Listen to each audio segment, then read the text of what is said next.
Bonjour, bienvenue pour cette méditation et on va d'emblée se mettre en position, donc de préférence assis, les jambes, le bassin déposés sur le sol, sentir le corps déposé sur l'appui. Laissez les jambes se déposer un petit peu plus, s'enfoncer dans le sol. Laissez la pensée se poser, tout ce qui nous trouble, tout ce qui nous agite. Simplement laissez également se laisser se déposer dans notre base, notre présence. Rien à chercher. On essaye de se mettre dans cet état où on ne cherche rien d'autre que ce qui est là. Et donc s'il y a de l'agitation, de l'ennui peut-être, l'envie de bouger, des émotions, l'accueillir comme ce qui est là dans l'instant présent, c'est-à-dire le réel. C'est important d'accueillir vraiment tout ce qui est là et de ne pas vouloir le résoudre, ne pas résister. C'est vraiment la clé, l'absence de résistance. C'est quelque chose de très profond à découvrir, de ne pas vouloir un autre résultat de ce qui est là dans l'instant. Offrir un espace pour tout ce qui est, pour tout ce qui se manifeste dans le corps.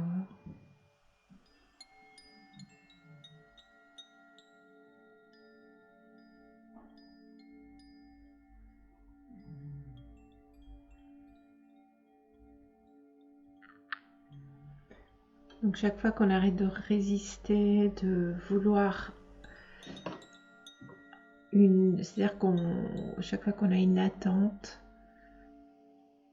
on est dans le faire. Et le faire, c'est l'ego. Et découvrir plutôt l'énergie de l'être. Être se passe au niveau du ressenti, ce n'est pas une pensée. C'est quelque chose de très direct, ça ne passe pas par sans être dévié par le mental. On est en direct, on pourrait dire avec le champ infini de la présence.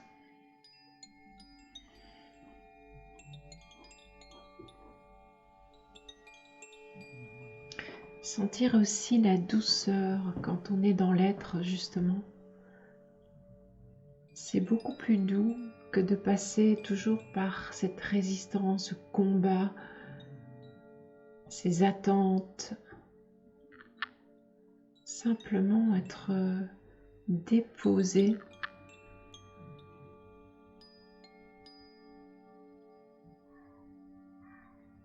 Découvrir notre vraie nature dans la non-résistance. Donc même s'il y a des pensées, un discours intérieur, on peut rester tranquille. On peut rester dans cet arrière-plan parce qu'il n'y a rien à faire, il n'y a rien à résoudre. Il n'y a pas de problème à résoudre dans la vie. C'est important de le comprendre.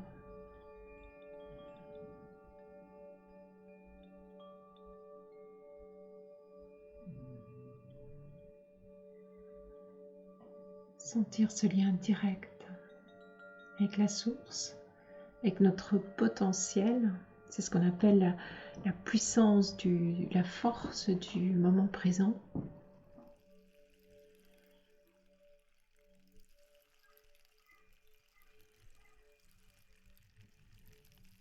Et on essaye de se déposer de plus en plus dans ce moment présent, sans projection.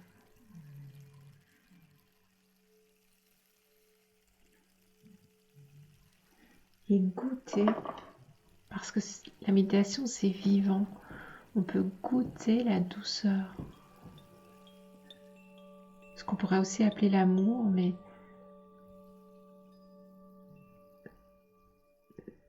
c'est tellement vaste les définitions qu'on peut donner à l'amour.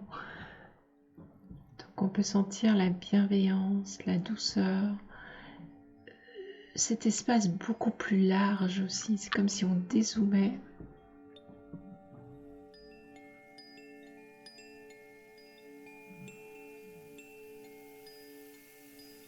Vivre cette absence totale de résistance et goûter à cette ouverture.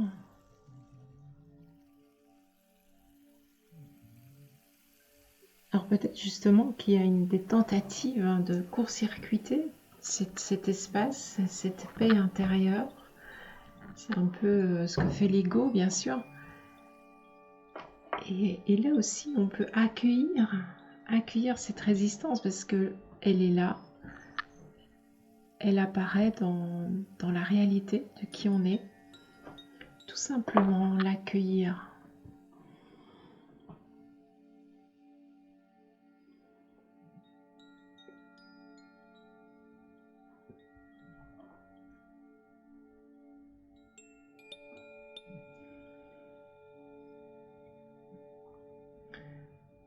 C'est comme si on contenait, c'est-à-dire qu'on se sent tellement en expansion qu'on peut contenir toute la réalité de qui on est.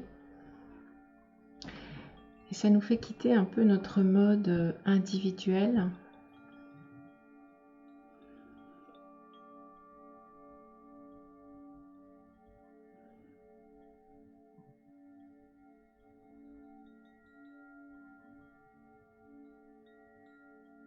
Et là, on peut constater si on est dans ce raisonnement, qui peut être aussi spirituel, mais qui reste toujours un raisonnement, ou si on est dans cette expérience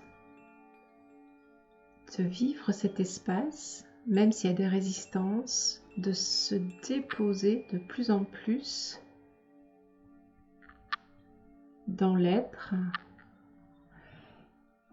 et progressivement de ne plus écouter notre ego, de ne plus lui faire confiance.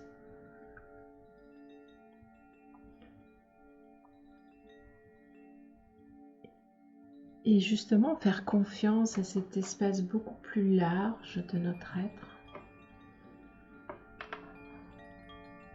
Et écouter peut-être un peu plus cet aspect-là.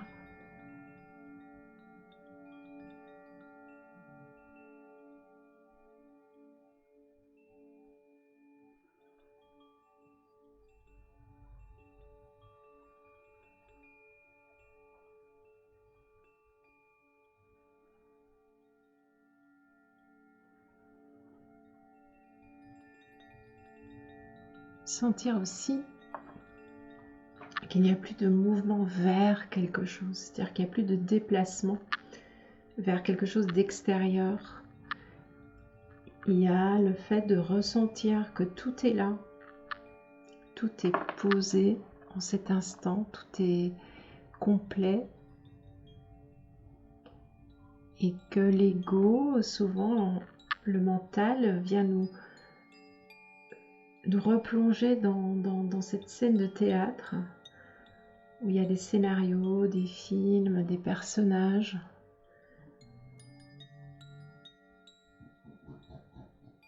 Et qu'on peut revenir, c'est-à-dire qu'on peut sortir de ce film et voir ce film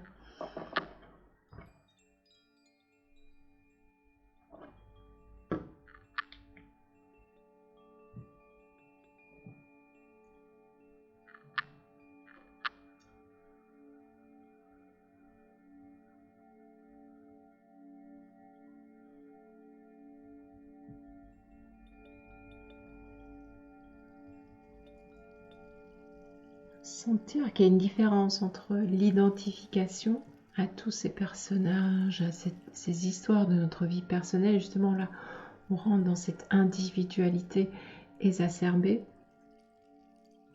Et le fait de partir de cet espace et de parfois jouer le jeu du personnage, de nos scénarios, de notre histoire personnelle. Vous voyez, il y a quelque chose qui englobe, et ce quelque chose, c'est nous. C'est notre espace, notre conscience, on pourrait dire.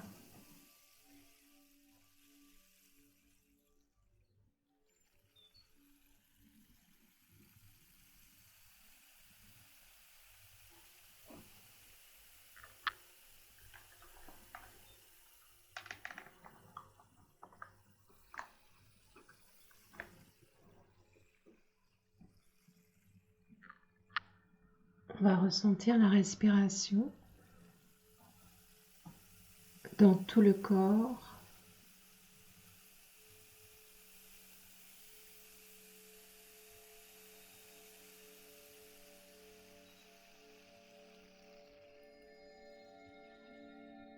À l'inspire, c'est comme si on remplissait cet espace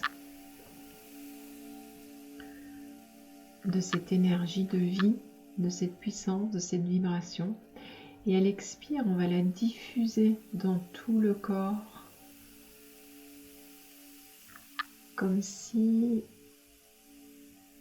on l'expirait par tous les pores de notre peau, par nos extrémités aussi.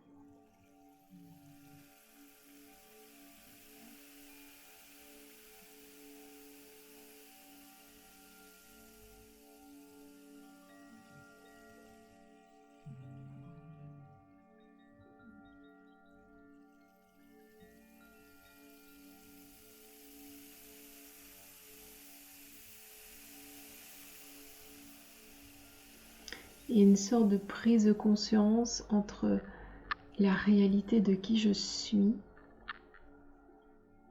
et le rêve, l'illusion de ce que je fais, de toutes ces histoires, de toutes ces petits personnages qui se mettent en action. Et sentir cette immobilité, cette éternité de l'espace que je suis, qui peut accueillir toutes ces histoires, tout ce jeu de la forme, le jeu de la vie. Sentir que je suis assez large, assez justement dans cette indéfini, cette infinitude pour accueillir toutes ces expériences qui sont des aides sur mon chemin pour revenir à cette conscience de ce que je suis de toute éternité, c'est-à-dire ma présence.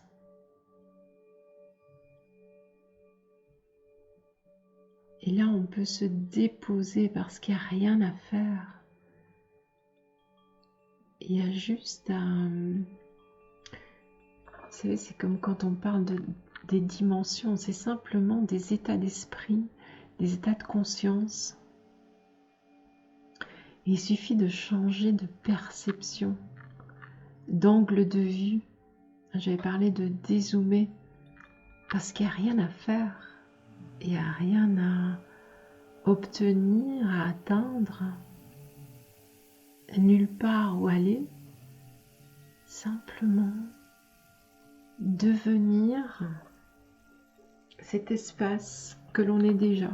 Ce sont des sortes de paradoxes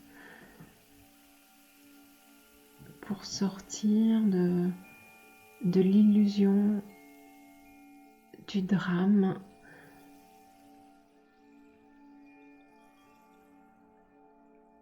Sentir que rien n'est en dehors de cet espace. C'est-à-dire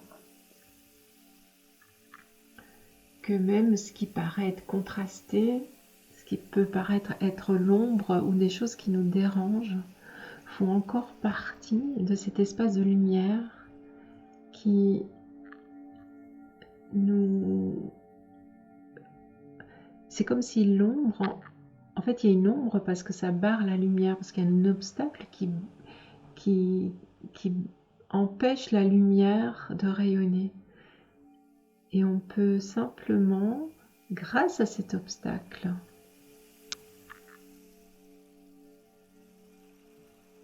rediffuser la lumière, refaire circuler la lumière.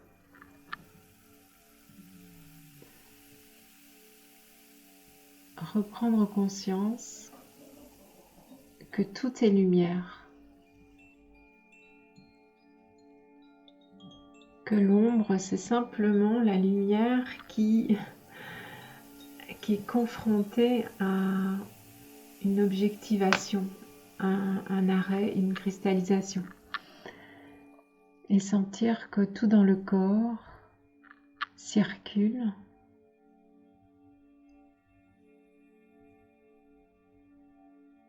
Si je peux prendre ce recul, si je peux me déposer dans cette immensité,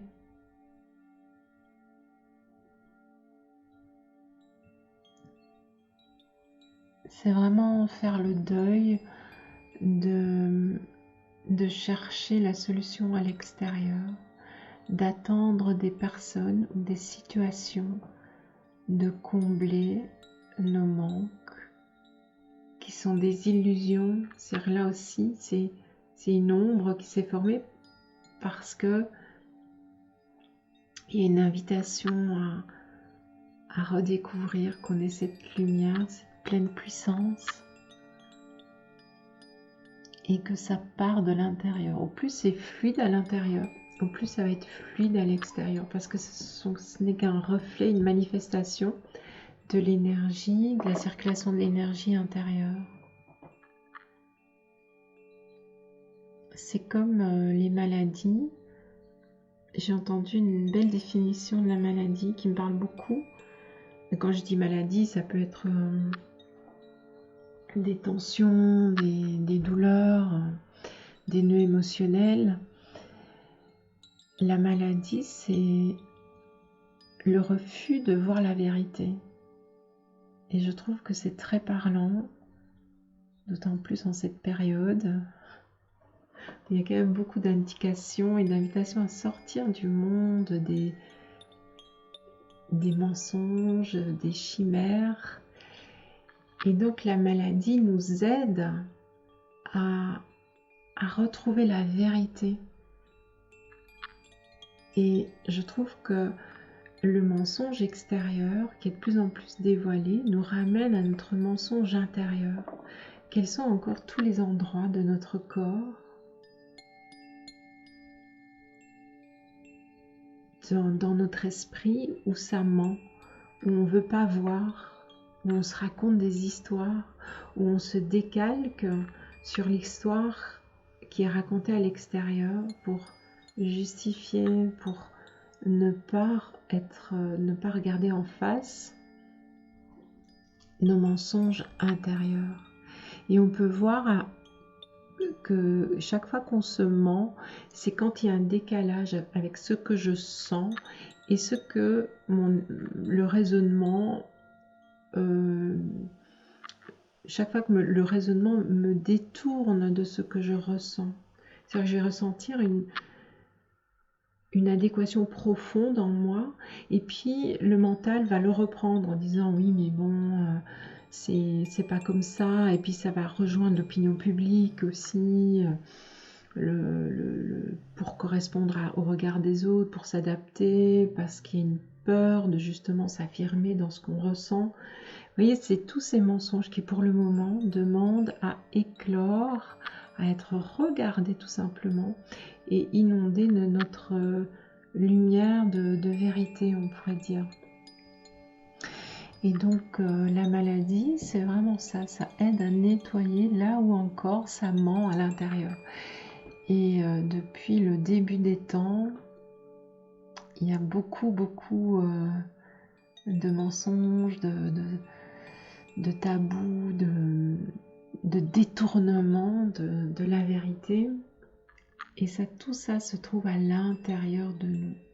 C'est pas la peine de le chercher à l'extérieur. L'extérieur nous fait simplement des clins d'œil de ce qui se passe à l'intérieur de nous. Et donc, c'est déjà de mettre l'intention de s'ouvrir à toutes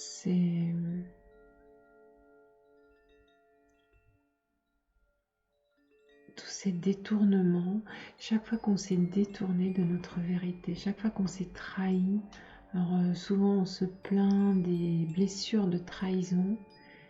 Eh bien, si on a encore des expériences de trahison à l'extérieur, eh bien, il faut rechercher chaque fois qu'on se trahit à l'intérieur.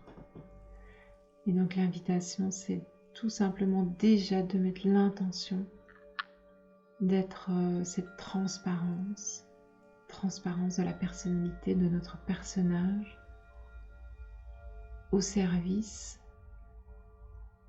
de notre être profond et non pas de l'état profond, non pas du monde transhumain, transhumaniste.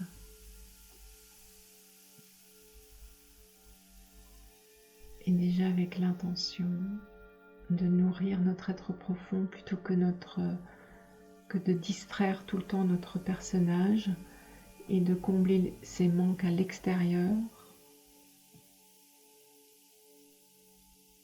Ça fait déjà une grande différence, sentir que cette énergie intérieure, cette puissance, cette vibration, cette vérité de qui on est, va pouvoir nourrir toutes ces blessures d'abandon, de trahison, d'humiliation, de séparation, de tristesse, de colère. La tristesse, c'est souvent un manque affectif, la colère, un manque de puissance, la peur, un manque de sécurité. Sentir tous ces manques qui peuvent être nourris de par notre lumière intérieure, notre force intérieure, notre prise de conscience de notre présence. Respirez. Inspirez cette puissance. Sur l'expiration, la diffuse dans tout le corps.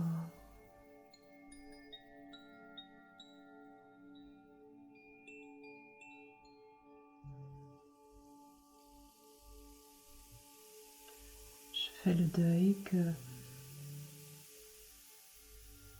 rien ni personne ne comblera jamais mes manques intérieurs. Je suis mon seul fournisseur.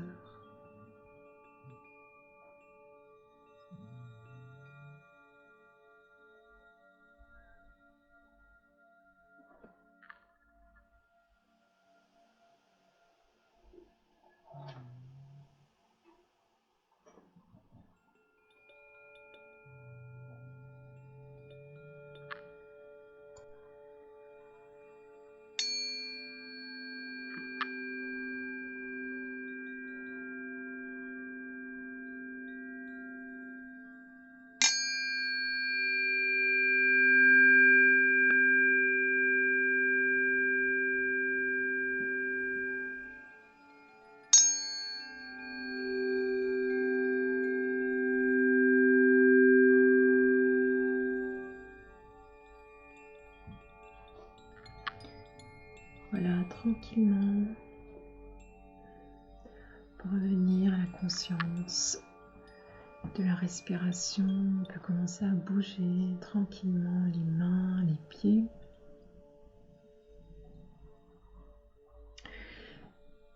Et je vous remercie de m'avoir écouté. À bientôt.